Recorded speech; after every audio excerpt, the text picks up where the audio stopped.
Hi, good morning, Mr. Copeland. I'm Judge Whitaker. I think you've been before me before in unrelated matters. Huh? I'm the judge taking over this case now. So go ahead and have a seat. What I want to ask you right now, I know that you have been given immunity with regard to your testimony, and there had been at some point you didn't want to testify, at some point you did want to testify. The first question I have for you— I never wanted to testify. Okay, the first, well, right, want to is maybe the wrong term, but my question for you right now is, do you have an attorney at all? I don't know. You don't know whether you have an attorney? I would think that would be a no then, if you don't know whether— I was talking to Melanie, but— Melnick? Yes. Okay, didn't he ask to be relieved as your attorney, and did you sign something saying that's okay, you can get out of this? I don't. You don't remember? Okay. Does anybody know whether that actually occurred? I don't believe it occurred.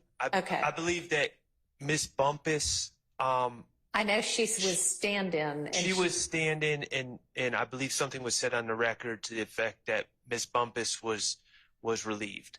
But yeah, I know she was. There was nothing about Mr. Melnick to my knowledge. Okay, maybe we— There was. Miss Bumpus actually said yesterday, I believe, during her testimony, that Mr. Melnick had directed her to tell Mr. Copeland that he could either exercise his, well, could choose one not thing, to testify. right? Or if he chose to testify, according to Miss Bumpus. Yeah, I remember she said, there's this paper I'm supposed to get him to sign. I'm trying to figure out whether it got signed. So I never got Mr. Melanie off my case. Okay, so he's still your attorney then? I guess. Okay, all right. Well, then that's the answer we've got for that. All right, so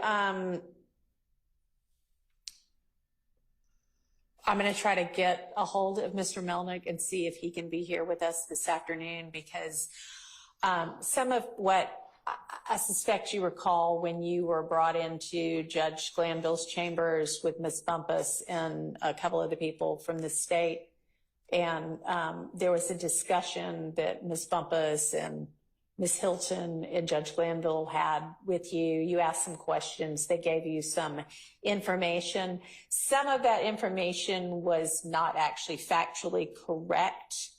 And I want to make sure that you have the opportunity understanding what it is that the immunity order means, understanding what the potential consequences are if you do testify or if you don't. We're basically going to kind of start over and So do if I that don't over. testify, Huh? So if I don't testify, how long you gonna hold me in jail? So, I mean, that's still an issue that you can be held in jail through the end of this trial, but I'd rather have Mr. Melnick here to advise you about the potential drawbacks and benefits of what, if there are any, This of any trial of right your— here? To the end of this trial?